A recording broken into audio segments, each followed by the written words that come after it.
Bapak Ibu yang dimuliakan Allah, salah satu yang merusak manusia sekuler, membagi dua. Di masjid ibadah, di kantor tidak ibadah. Fatal. Di masjid dianggap ibadah. Jangan heran kalau ada orang di masjid khusyuk, takut nengok ke atas, melihat hanya tempat sujud saja. Allahu Akbar, tidak mau lihat ke atas. Kenapa? Dia khusyuk. Tapi di kantor dia lebih setan daripada setan. Kenapa? Berasal dari pemahaman yang salah, karena dia sudah bagi dua. Di masjid ibadah, di kantor tidak ibadah. Bahkan yang lebih fatal, yang kotor-kotor di kantor bisa dibersihkan di masjid. Kotor. Akhirnya untuk membersihkannya pergi dia ke masjid. Laundry yang paling besar Masjidil Haram. Sampai di sana nangis di pintu Ka'bah. Ya Allah, dah selesai bersih. Enak aja. Bukan begitu ajaran Islam. Labbaik Allahumma labbaik, labbaik Allahumma labbaik. Apa kata malaikat? La labbaik wala sa'daik. Kau tidak dapat panggilan, kau tak dapat kebahagiaan, kau tak dapat haji mabrur, kau tak dapat surga. Zaduka haram, karena kau berangkat dengan uang haram.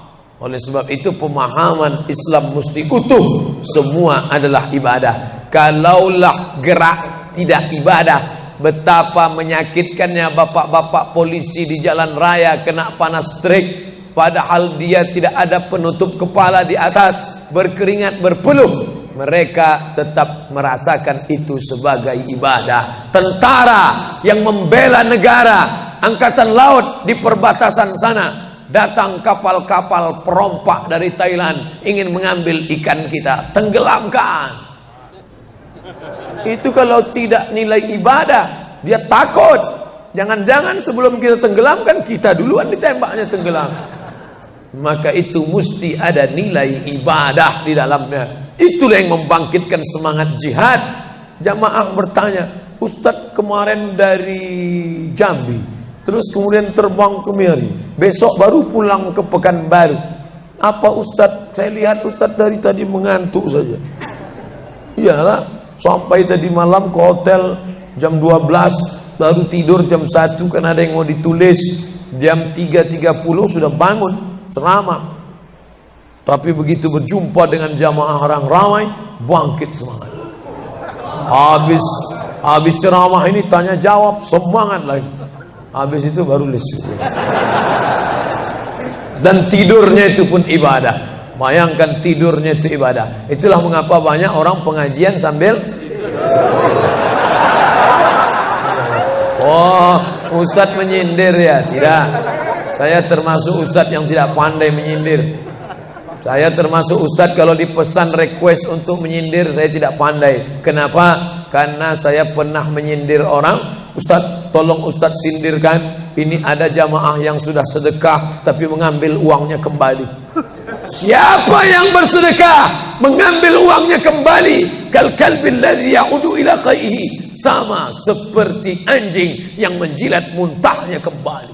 Selesai pengajian, mohon maaf Pak Ustaz, yang disindir nggak datang. Oleh sebab itu tak ada gunanya sindir menyindir. Kalau mau to the point, mana orangnya face to face, langsung saja tembak 12 pas, gol. Bapak Ibu yang dimuliakan Allah, maka mesti dipahami dengan benar. Di Masjidil Haram ibadah, di rumah pun kau ibadah. Istri yang dari mulai pagi memasakkan suami, dibantu oleh pembantu membuatkan minuman, membesarkan anak, menyusukan anak 2 tahun lamanya, melahirkan, meregang nyawa ibu melahirkan anak, ibadah. Makanya kalau dia meninggal dunia saat melahirkan, matinya mati syahid. Saking senangnya suaminya mendapatkan seorang istri yang syahid, tak menangis dia. Begitu tegarnya bapak, tidak meneteskan air mata. Tidak Pak Ustaz, aku melepas seorang syahid, 3 syahid lagi siap menanti. Peace, damai. Biasanya ibu-ibu kalau bawa cerita ini, kalau gini pulang aja lah kita kan. Nah, bercanda, serius sekali.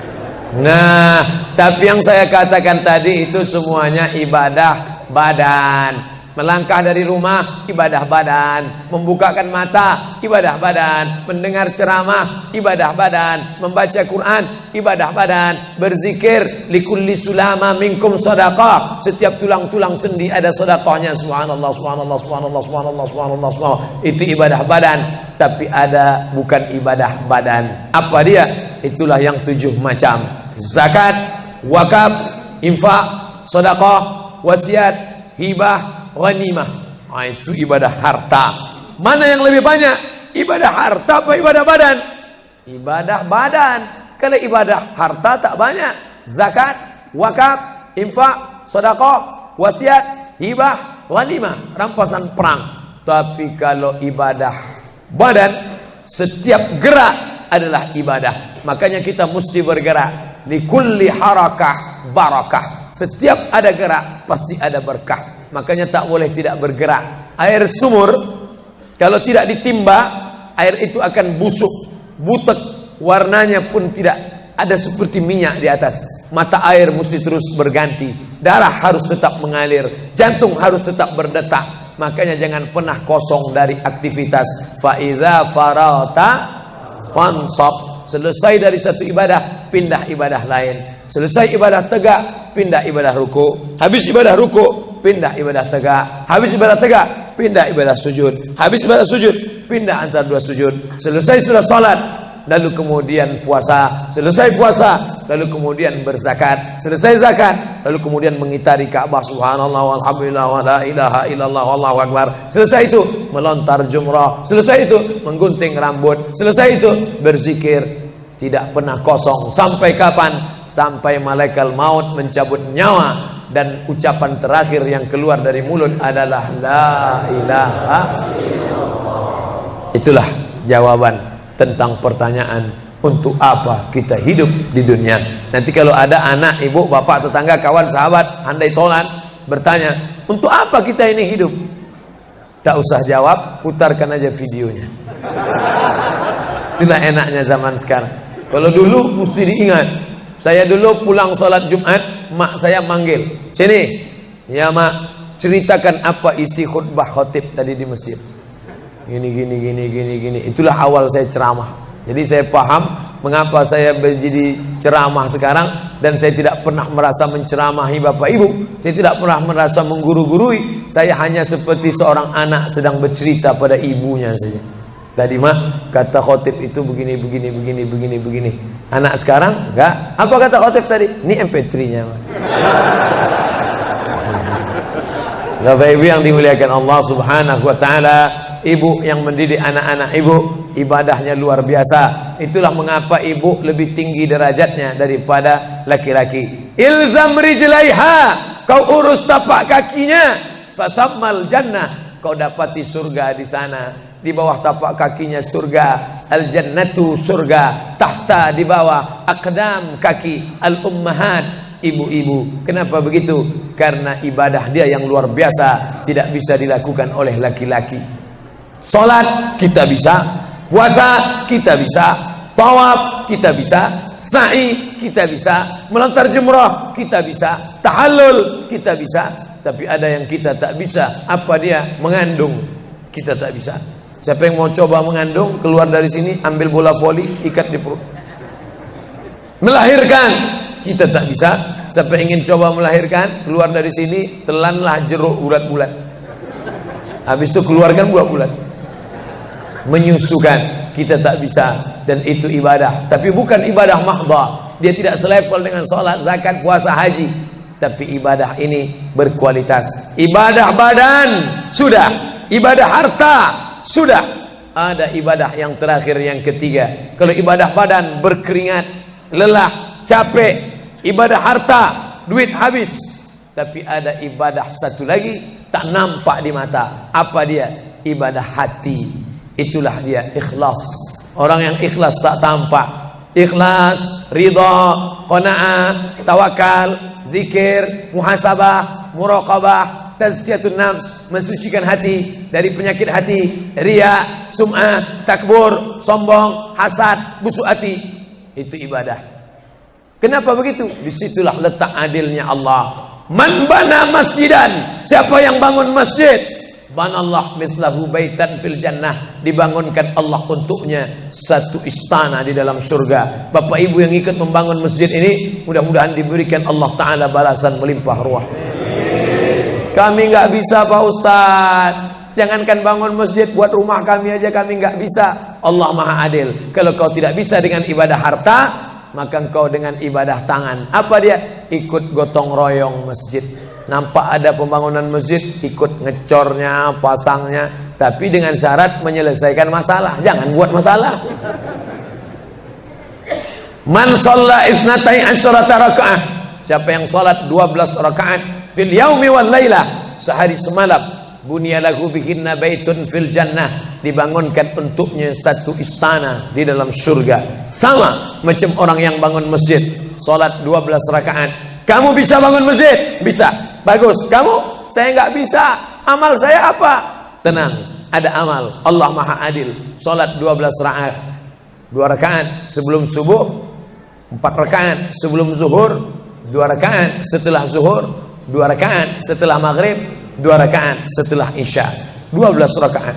Saya nggak bisa Pak Ustaz, sedang terbaring di rumah sakit, kaki sakit, kepala sakit, hati sakit, jantung sakit. Stop, jangan lanjutkan. Aku tak sampai hati mendengar penderitaan. Jadi amal saya apa Pak Ustaz? Ada satu amalmu. Apa dia? Ridha, menerima takdir Allah Subhanahu wa ta'ala. Sakit Pak? Tidak. Kenapa? Sakitku hilangkan hatiku ridha. Man lam yasbir bi balai, siapa yang tak sabar dengan bala ujianku, walam yarda bi qada'i, yang tak ridha dengan takdirku, falyatlub radban siwaya, carilah Tuhan selain aku. Kau sabar, kau ridha menerima itu. Apa balasannya? Lebih hebat daripada balasan orang yang bangun masjid, lebih besar daripada balasan 12 rakaat salat. Innama yuwaffas sabiruna ajrahum bighairi hisab. Orang yang sabar itu balasannya bighairi hisab, tak dapat dihitung, tak dapat dikira, unlimited. Begitulah Allah Maha Adil. Untuk apa kita hidup? Hidup untuk beribadah. Ibadah apa yang kita lakukan? Ibadah badan, ibadah harta, ibadah hati. Yang sudah melaksanakan tiga-tiganya, alhamdulillah. Yang baru melaksanakan satu, tambah. Yang satu pun belum, innalillah. Masjid ini besar. Kadang kita bangga masjid besar, rupanya APBN, anggaran pendapatan belanja negara. Bangga kita masjid megah, rupanya APBD, anggaran pendapatan belanja daerah. Patutlah masjidnya di tengah hutan, karena di situ tanah yang murah. Akhirnya pemukiman masyarakat jauh, masjid di tengah jalan, masjid di tengah perjalanan luar kota, jauh dari pemukiman masyarakat. Masuk kita ke dalam, tai kambing yang ada di dalam. Tapi masjid ini megah, mewah, 2 lantai, lengkap dengan kubah yang besar. Ini swadaya masyarakat. Saya tahu ini dari mana? Jamaahnya cerita. Kalau tidak, mana saya tahu. Ini masjid ini asli swadaya Pak Ustaz. Lama membangunnya Pak? Enggak lama, sebentar saja. Sebentar saja, sekejap langsung terkumpul 7,6 miliar uang. 7,6 M. Itu kalau dibelikan cendol berenang gitu. Bayangkan itu. Bisa terkumpul masyarakat. Padahal ibadah yang paling berat, ibadah harta inilah. Banyak orang kalau diajak iktikaf, banyak. Ayo kita iktikaf, ramai. Ayo kita zikir ke Az-Zikra, ramai. Jangan lupa besok zikir ke Az-Zikra, hari Ahad pertama, sekaligus acara live Damai Indonesiaku TV One bersama Ustadz Abdul Somad LCM. Tapi ada ibadah yang berat. Apa dia? Ibadah harta. Banyak orang ketika diajak muhasabah zikir malam, ya Allah, banyak dosa kami ya Allah, tapi dia susah menangis, meneteskan air mata. Tapi begitu lewat kota infak, memang menangis. Tak sampai hati melihat Bung Karno keluar dari dompet. Lewat kotak sodako infak, lama membuka dompet mencari Patimura. Nauzubillah. Mudah-mudahan kita tak termasuk golongan yang bakhil ini. Kenapa? Karena setan selalu setan ya'idukumul faqra, membisikkan kepakiran. Jangan beri, nanti kau susah, nanti anak kau tak makan, nanti kau dikeluarkan kerja, kau makan apa, nanti kau mau beli rumah, nanti kau mau beli tanah, nanti kau mau beli mobil, nanti kau mau beli cincin, nanti kau mau beli kamera, nanti kau mau ganti HP, uangmu tak ada. Setan selalu berbisik-bisik. Lawan setan itu. Qul a'udzu binnas, malikin nas, ilahin nas, min syarril waswasil khannas, alladzi yuwaswisu fi sudurin nas, minal jinnati wan nas. Hanya saja kalau yang berbisik itu setan, kita baca ayat kursi, insya Allah dia kabur. Ini yang berbisik ini kawan kita. Kita bacakan ayat kursi, hafal pula dia dari kita lagi. Tapi tak apa-apa, tetap aja bacakan. Allahu la ilaha illa huwal hayyul qayyum, la ta'khudhuhu sinatun wa la naum. Hembuskan ke wajahnya. Bapak Ibu yang dimuliakan Allah, setelah ibadah 3 ini kita lakukan, ibadah badan sudah, sholat subuh sampai melimpah ruah ke belakang. Saya dengar suara hati tadi, lapor, tenda sudah penuh, sudah melimpah ke jalan. Masya Allah. Ibadah harta sudah 7,6 M. Ibadah hati sudah, sabar, ridha, qanaah, tawakal. Tapi jangan lupa, datang merusak yang 3 ini, perkelahian, merusak ukhuwah Islamiyah. Masjid yang besar kalau sudah kelahi di dalamnya, tinggal kelahi, tak lagi ada persatuan. Masuk masjid bukan baca doa pintu masuk masjid, malah masuk masjid ngelihat kira-kira dia di mana ya. Oh dia di sana, gua di sini lah. Oh di sini, dia di sini. Sampai akhirnya suatu hari terlambat, lupa ngelihat. Allahu Akbar, rupanya dia di samping. Jangan kelahi. Wa'tasimu bihablillah, berpegang teguhlah dengan tali Allah. Tali Allah itu apa? Al-Quran dan Sunnah. Apalagi ulama, nggak ngerti Quran, nggak ngerti Sunnah, tanya ulama. Al-ulama warasatul anbiya. Wa'tasimu bihablillah, berpegang teguh dengan tali Allah. Wala tafarraqu, jangan berpecah belah. Coba lihat bunyi ayatnya. Andai ayat itu sampai bihablillah titik sudah cukup. Berpegang teguhlah dengan cara tali Allah, cukup. Mengapa ujungnya tetap ditutup? Wala tafarraqu, jangan berpecah belah. Karena banyak orang yang sudah baca Quran, sudah sholat, sudah puasa sunat, tapi hatinya pecah bercabang. Galah patah boleh disambung, kaca retak boleh direkat, hati rusak kemana obat akan dicari. Oleh sebab itu kalau ada fitnah-fitnah, tabayun, klarifikasi. Jangan su'uzan. Ijtanibu katsiran minaz-zan. Kepengurusan masyarakat, jamaah, sayang kebersamaan rusak. Gara-gara apa? Gara-gara nila setitik rusak susu sebelanga.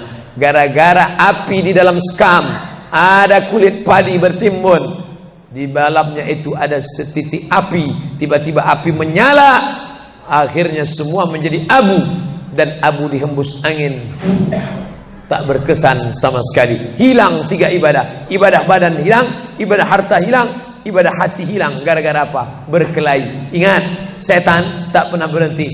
Inna syaitan, setan ya'isa an ya'budahul musallun. Setan kalau sudah melihat orang sholat, dia tidak lagi goda mereka untuk menyembah, sembahlah aku, sembahlah aku, sembahlah aku, sembahlah aku. Tidak. Tapi apa yang dia lakukan? Walakin fit tahrish, menanamkan permusuhan ke dalam hati orang yang sholat. Kejaga ini. Jangan kita bertengkar gara-gara masalah khilafiyah. Saya kalau jadi imam di masjid dekat rumah saya jadi imam, saya baca kunut. Dan imam-imam dekat rumah saya itu saya pesan harus baca kunut, karena saya berpegang mazhab Syafi'i. Tapi ketika sholat di Masjid Al-Qalam, saya tidak tahu jamaah di sini pakai kunut apa tidak. Saya tidak ingin merusak kebiasaan mereka. Mana tahu mereka ikut mazhab Hambali, mana tahu mereka Muhammadiyah, saya tidak tahu. Maka ketika diminta jadi imam, Ustaz jadi imam, batuk. Saya tak mau merusak, biarlah imam tetap saja. Rupanya imam di Masjid Al-Qalam tidak baca kunut, ya saya tetap ikut sholat. Apakah perlu saya ulang sholat saya? Tidak. Sholat saya sah. Karena apapun ormasmu, apapun mazhabmu, mau NU, mau Muhammadiyah, mau Perti, mau Persis, mau Al-Irsyad, mau Jamaah Tabligh, mau FPI, mau mazhab Hanafi, mazhab Maliki, mazhab Syafi'i, mazhab Hambali, semuanya sepakat sholat subuh itu wajib. Jadi yang wajib aja kita laksanakan. Adapun perbedaan teknisnya, yang satu pakai usolli, yang satu nggak pakai usolli, yang satu ngangkat tangannya ke telinga, yang satu ngangkat tangannya ke bahu, yang satu bismillahnya jahar, yang satu bismillahnya sir, yang satu ayatnya panjang, yang satu ayatnya pendek, yang satu pas mau turun sujud tangan duluan, yang satu lutut duluan, yang satu duduknya tapak kakinya duduk di tapak kaki kiri, yang satu duduknya langsung pantatnya ke lantai, yang satu telunjuknya ngangkat sekali, yang satu berkali-kali. Itu masalah teknis simple sederhana. Ada masalah yang lebih besar. Apa masalah kita yang lebih besar? Membeli tanah baru untuk buat sekolah Islam, membeli tanah baru, ruko baru untuk buat apa? 212 mat. Kita mat, orang Islam belanja di warung Islam. Alangkah indahnya selesai acara sholat subuh bersama, pengajian bersama, selesai itu belanja beras minyak goreng bersama. Serbu. Sehingga bangkitlah ekonomi umat. Berapa pegawai bisa ditampung bekerja? Langsung membeli beras ke tempat-tempat tanaman masyarakat. Sehingga mereka tidak menjadi korban rentenir. Musim menanam diulur, kasih pinjaman pupuk, pinjaman tanah. Masa musim panen ditarik. Mereka menjadi korban rentenir lintah darat. Disedot darah mereka sampai kering dan mati. Kita selamatkan dengan apa? Dengan market. Masjid punya market. Saya beberapa kali meresmikan market punya masjid di Masjid Raya Batam, Masjid Agung Batam. Itu di bawahnya ada super mini market untuk menjamaah. Kemarin pulang dari Pulau Bintan, itu juga meresmikan di Dumai. Begitu juga. Ini 212 Mart. Terserah namanya apa. Ada 212 Mart, ada namanya Kita Mart, atau bisa juga buat Somart. Nah, bisa juga. Bapak Ibu yang dimuliakan Allah Subhanahu wa taala, maka visi misi kita ke depan, jauh melihat ke depan. Kami harus punya pusat perbelanjaan komunitas muslim. Kami harus punya komplek perumahan muslim. Nah, ini semua yang akan menyelamatkan kita. Kalau sudah begitu, maka mengertilah untuk apa kita hidup. Dan setelah itu kita pun mati dalam keadaan tenang. Baru anak kita bisa berkata, mari kita antar jenazah almarhum Abdul Somad menuju tempat peristirahatan terakhir. Karena memang benar-benar istirahat. Tapi berapa banyak orang tidak istirahat. Karena amal badan tak ada, amal harta tak ada, amal hati tak ada, tak pernah memikirkan masjid, tak pernah memikirkan umat, tak pernah memikirkan belanja umat, tak pernah memikirkan pendidikan anak-anak umat. Akhirnya mati yang layak untuk dia. Mari kita antar dia menuju azab pertama, akan menyusul azab-azab berikutnya. Na'udzubillah.